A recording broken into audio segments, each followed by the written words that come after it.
ఈ బిజినెస్ ఏదైనా మీ ఊర్లో ప్రమోషన్ చేయాలంటే అది సుమన్ టీవీతోనే సాధ్యం. ఇప్పుడే సంప్రదించండి.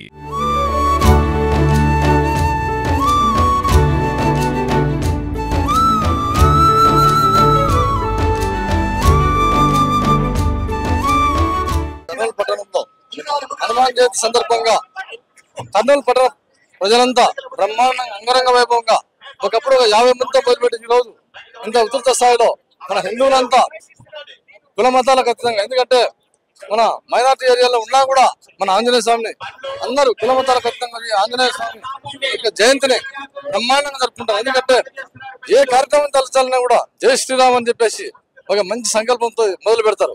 పార్లమెంట్ సమావేశాలు కూడా దేశాన్ని పరిపాలించేటువంటి పార్లమెంట్ లో కూడా మొట్టమొదట అడుగు పెట్టగానే జై శ్రీరామ్ అనే పదంతో స్టార్ట్ అవుతుంది.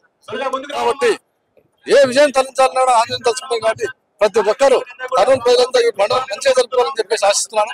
సుఖ సంతోషాలతో ఉండాలని ఆశిస్తున్నాను. హనుమాన్ జయంతి కర్నూలులో చాలా వైభవోపేతంగా బిహెచ్పి వారి ఆధ్వర్యంలో బ్రహ్మాండంగా జరుగుతూ ఉంది. కర్నూలులో 1 టౌన్ నుంచి బయలుదేరిన ముస్లింలు అత్యధిక జనాభా ఉన్నప్పటికీ కర్నూలులో మత సామరస్యం చాలా ఎక్కువ ఉంది. ఎందుకంటే మత సామరస్యానికి ప్రతీకగా 3 సార్లు బక్రీద్, వినాయక నిమజ్జనం ఒకటే రోజు కలిసి వచ్చిన ఎటువంటి చిన్న సంఘటన లేకుండా కర్నూలులో ఇటువంటి కార్యక్రమాలు జరుపుతూ ఉన్నారు. కాబట్టి ఈరోజు శోభాయాత్ర కూడా 1 టౌన్ నుంచి బయలుదేరినా కూడా అందరు దీంట్లో ముస్లింలు కూడా పాల్గొనేటువంటి పరిస్థితి చూస్తూ ఉన్నాం. వినాయక నిమజ్జనంలో కూడా ముస్లింలు మసీదుల దగ్గర ఉండి వాళ్ళు మంచినీళ్ళు ఏదైనా మజ్జిగ ఇటువంటివి ఇవ్వడం జరుగుతుంది. అలాగే ముస్లిం పండుగలు కూడా హిందువులు చేసుకోవడం ఇక్కడ ఆనవాయితీ.